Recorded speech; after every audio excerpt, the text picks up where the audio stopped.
So last month, over on Stonemeier's blog with Jamie, they talked about the 5 things that were controversies in the hobby. And then shortly after that, if you missed it, I also got a survey several days after that. And it was basically polling people on his content creator list and asking them questions.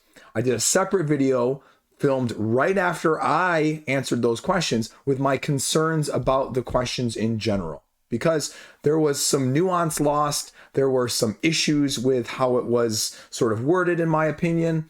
And now we have the data, and he published it several days after that survey was sent over on his blog.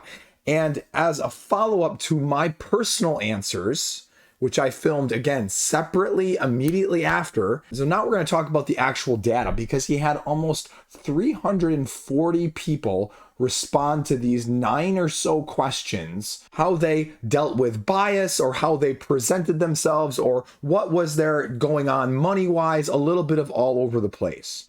So what's really interesting are the graphs that he made to go along with this and a little bit of the analysis. Now, I sort of tongue-in-cheek this with the last video of my responses, because I have to say this right at the beginning, right? When you title a blog, The Truth About Board Game Reviewers, right? He has been in the past anti-clickbait. You know, he has a blog post that says, how do I decide what games to send to what people? I do not send them to clickbait people. This title is clickbait. And again, let's separate this out for a half second here before we get into the crux of this video, though. Clickbait does not equal bad. Clickbait means I'm getting it to be engaging for people's interests. You can do it in a negative way, you can do it in a positive way. But when you literally title it The Truth About Board Game Reviewers, there is a huge clickbait there. And just for comparison's sake, which again, wording matters. I'm a semantics person. The follow-up to this was publishers' approach to tabletop reviews. What that's not saying is the truth about publishers' approach. Why did you change the wording on both of those blogs? Also, which blog do you think got more views? His blogs, generously enough, actually tell you how many views they got. At the time of me filming this, The Truth About Tabletop Reviewers, nearly 13,000 clicks. Publishers' approach to tabletop reviews, 1,300, right? Wording matters. Also, like I said in my other video, statistics, right? These are statistics. If you're not a big math and science person, I have a big math and science background. The general consensus, the joke in that community is you can make statistics look however you want, right? You can manipulate the interpretation of statistics to fit your narrative. We see it all the time on the political spin side of things. 30% of people have this habit. It's a big issue. Well, actually, it means that 70% of them don't, and maybe we should be focusing on the 70. You know, like you can spin it, and that's a minor, trivial example, but you see it all the time now with all the political lies and BS that comes out from that aspect of things. So the results data, let's pull this up, right? Of the games you review, how many of them are provided for free? My personal answer was about 50%, because I said, I can't clarify if this is asking how many of the games I get into my collection are given to me for free versus how many of the games that I physically talk about in front of the camera are free in that sense. And so I said, well, that's kind of, how are you going to interpret that? Because if you interpret it one way, you're going to get a significantly skewed answer. If you interpret the other way, you're going to skew it the other way. So when I see this graph, so we've got a good 20% saying half of their games are, well, you know, free, and you've got a quarter of them saying some are free, and then you've got another, well, third, I can't believe this is so many, a third saying most. I am shocked by that, actually. You know, with a third of reviewers, 100 and almost 20 reviewers are getting most of the reviews that they do for free, which means either they're not reviewing anything that they buy personally, or there's a whole hell of a lot of people out there that are getting a whole hell of a lot more games than me. How do I sign up for that, right? Just kidding. But I mean, again, How do you freaking interpret it? Second graph, when you post a content about tabletop products for free, do you disclose it? This should be 100%. And I had questions on this. I didn't think it was going to be actually this spread between a 90 and a 10. I thought it was going to be 100 because I didn't think you'd have people telling the truth. So I think you're honestly surprised by this one, if you're like me. Next question. How many times has a publisher offered you money in exchange of a review of their product? Overwhelmingly, 72% saying never. That's great. But almost a quarter saying a few times. As I said in the other video, I've heard this ubiquitous dark lurkings in the internets of, oh geez, they're getting paid to review, right? I've never had a publisher offer me a paid review, and I've never offered to, exchange money for a review. So I'd love to know who they are. Ray, give me $1,000 right now. Facetiousness aside, I'm glad to see that answer. How many times have you asked a publisher for money in exchange? Okay, great, right? Like 94% said never. This is the graph, actually, I guess I was referring to, is that you have 94% of the people saying that they've never asked. And on the publisher side of things, they say like, I don't know, it's like a quarter or something like that have been asked. So is it just a very select few that get often asked a bunch?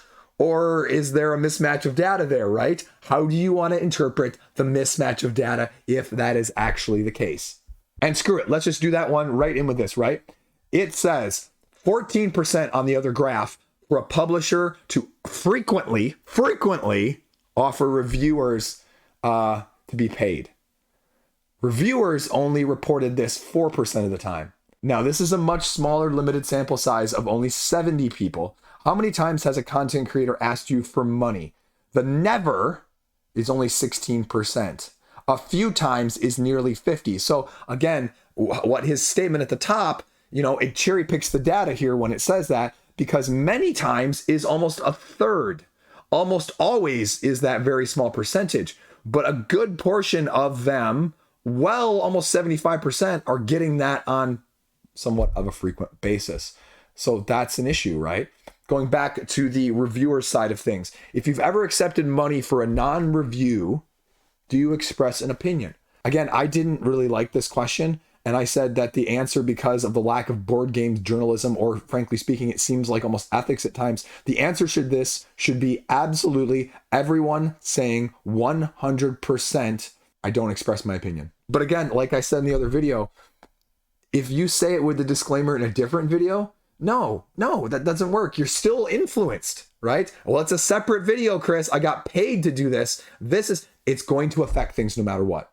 The fact of the matter is, like I talked in my other video, is that people are not aware of how much this affects them. The data proves it. Go watch my other video. You can look it up. It is a truth. There is a reason, like doctors in hospitals and doctors' offices can't get free pens anymore, because it influenced their prescribing patterns.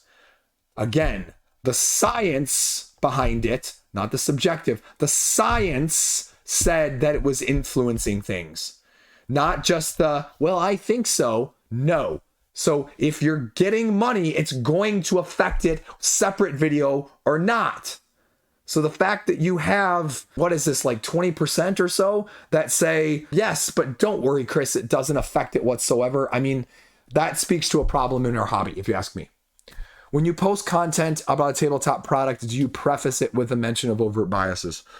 I like the way that the tabletop publisher side of things talks about this as well, but we'll talk about that in a minute. If I have an overt bias, I will not review the game. If I have an overt bias, yes, I don't mention biases. The big problem, I'm not sure, because I don't really like this question either. What biases are you talking about? Are you talking about influence within the hobby? Are you talking about mechanistic influences and biases? Hey, Chris likes abstract games. Let's send that to him, which again is one of the publisher questions. If you know that a person likes your type of game, are you more or less likely to send it to him? Well, the honest answer should be yeah. Right? If you're a business, you want to send Chris a 2-player card battler. If you have an abstract game, if you have a hard co-op, you want to send it to me because I have a predilection. I have an overt bias. Overt bias. I'm shouting it here. I'm biased towards them. And you don't send it to someone, I don't know, like someone who only does super heavy, worker placement war games with a weight rating of 4.2. their light card filler 2-player asymmetric jeweler is less likely to be positively reviewed. And that's what you want out of all this, right? Is you want that if you're a business. But let's go back to this for a second. If you have that overt bias, I will not overtly talk about that publisher or designer.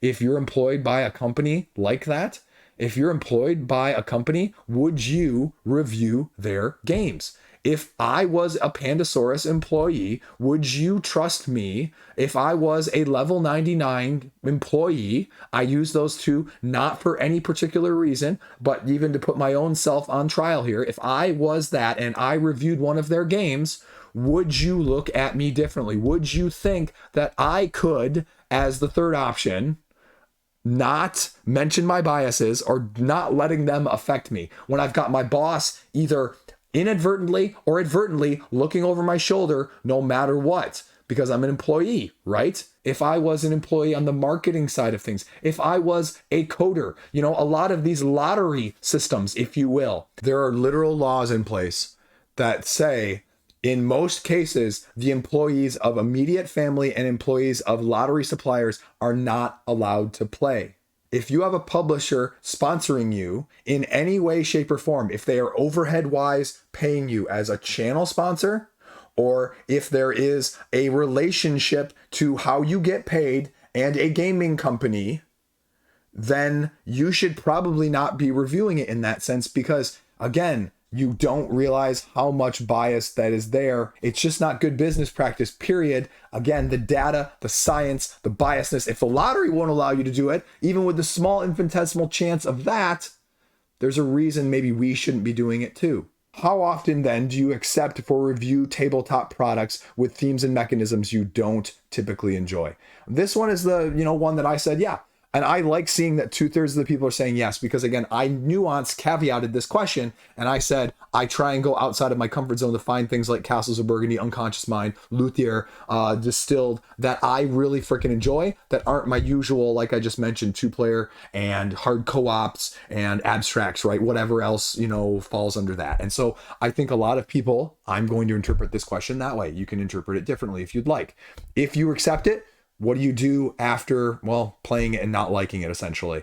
And, most people, again, are saying that they're still going to express it, which I think is good. Simply don't review it. Again, I said that in the other video where, did I request it? Then I should probably put something else about it. 20% saying that they contact the publisher first. Again, I feel like that's a double-edged sword. You can do that again to say to them, hey, I want to make sure I'm getting this right. So when I do express my opinion, or are you having them review it before you're posting it just as a general, here you go, right? How worried are you that saying negative things will have them send you less stuff? I said, absolutely. Somewhere between little and very worried. Again, I don't know why this had to have only 3 answers. You could have easily 3 or 4 with this one, or 5 even. And very worried. I'm probably somewhere between the red and the orange here. And I wish I was in the blue. But it definitely, even at my size, I say, you know what? I still think about that. It still has an overt pressure. Do I let it affect me? That's a different answer, probably. How worried am I? Yeah, that goes into things sometimes too, right?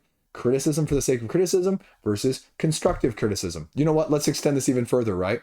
This is nothing personal. I'm talking about another interesting part of our hobby and really looking at the data and giving you my view on it. But truth be told, when I look at this, question right here, what actually first comes to my mind, let's circle back around to the beginning of the video though, and use that as a slight illustration in the same manner, right? Saying and pointing out the differences of those blog title, it's probably going to get me in trouble. And at the same time, I can't ignore it when it's, there. The mere fact that I am talking about this, I am worried that now Stonemaier Games is not going to, keep me on their content creator list. Right?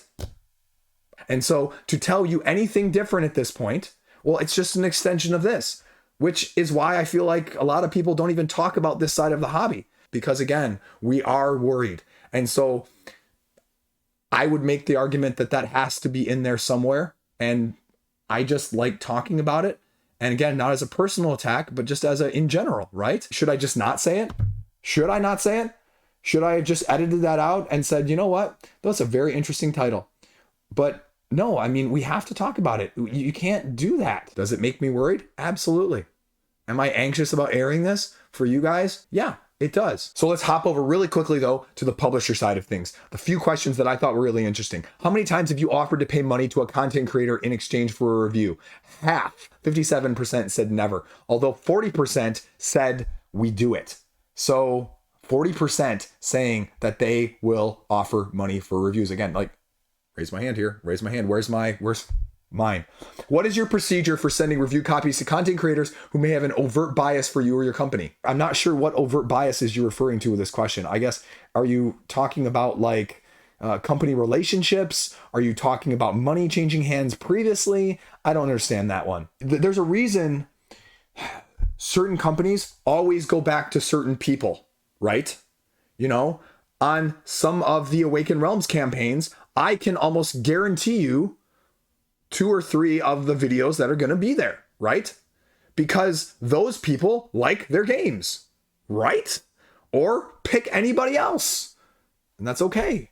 Pick up another big major publisher. Use me, for example. Ivy Studios somehow likes me, right? And they, you know, Austin, I'll use his name. He keeps sending me stuff. And so, yeah, he knows I'm a little bit in line with his own tastes in that sense, and that I am going to like a lot of the stuff they send me. So they send me stuff. I don't think that's bad as a business. And again, if I'm honest about my disclaimer of, hey guys, I am a big fanboy of Marvel United. So if Simon sends me a Marvel United thing, right? Shock, I may like it. Right? That's not necessarily a bad thing. Like I've said before, bias doesn't mean bad. How often do you select reviewers based on what those reviewers are known to enjoy? This is what it is, right? 50% often. So I guess those 2 questions in my head, I don't really see the separation of those. Rarely only the earliest copies, or sometimes, I would say a vast majority of the time. And then how often do you watch their stuff or read their stuff? A lot of people watch a lot of stuff. I'm not going to go over all of these, but just another last one here at the end of the publisher side of things. If a content creator posts a negative review, how often does what they say or how they say it impact whether or not you offer them free copies in the future? 17% are going to say never. 30% are going to say rarely. 37% are going to say, well, we can't send them all to any people all the time, which that's skirting the line. That's skirting the line there between, you know, really them probably saying we're not going to send it to them and using it as an excuse. That sounds like an excuse, a given excuse to me. And then 13% saying often. If they don't like our games, we'll take a chance on the reviewers. And I guess, again, I'm going to point this out there that that's a tricky line as well, because if you have someone like Roxley or DeVere who puts out a wide range of games in the first place, yeah, if you send me all your games, there's a good chance that I'm going to end up with a couple that I won't like, right? But if you then go, well, I'll take my chance elsewhere because you didn't like all of them, that's what I was talking about being worried about in the other side or scheme of things as well. So that's a summary of the data. The rest of it actually goes down to the bottom of the blog post, and it says, you know, a lot of conversation on the blog post was centered again around the stupid issue, I'll say it, you know, again, that positivity means shill, negativity means honesty. And I agree with Jamie, right? I agree with that. That is such a false narrative, such a bull crap narrative. When I see, because again, I see this every once in a while, a written review or a video review saying honest opinion about, again, words matter, folks. Words matter. And it's not always what you're saying, but it's what you're implying. Because what that title is saying, and if you want to give the benefit of the doubt here, I'll give the benefit of the doubt. At the same time, people know what they're doing. We're adults. You're smart. No stupid people here, right? If you're using and choosing your words like that, just like the title of these blog posts that I talked about at the beginning of the video, you're doing it for a reason. This is just about me being honest. What you're also doing, again, say what you will, right? Overtly, covertly, bias-wise, and again, if maybe you don't realize it, right? Head in the sand. But that is also saying this is an honest one. If people aren't telling you that they're honest, maybe you should think about that. It's a little bit of dog whistling. It is. So, that's why I think the bottom line of this comes down is you find people that their taste lines up with yours. If you're looking for that aspect of things in terms of content that's going to help you decide, not positivity or negativity, but critiquing, constructive criticism, and tastes that are similar. So there you go. My thoughts. What are your thoughts? Again, data, statistics, and everything else in between. I think it's an interesting conversation. It's a conversation we have to have, which is why I'm having it. But you can see, again, trying to have it in a neutral enough way to not get myself in too much trouble and blacklisted too many times. There you go. Stay classy. Peace out. Subscribe. Help me get to 12K by the end of the year. Think we can do it? I think we can do it. Let's do it.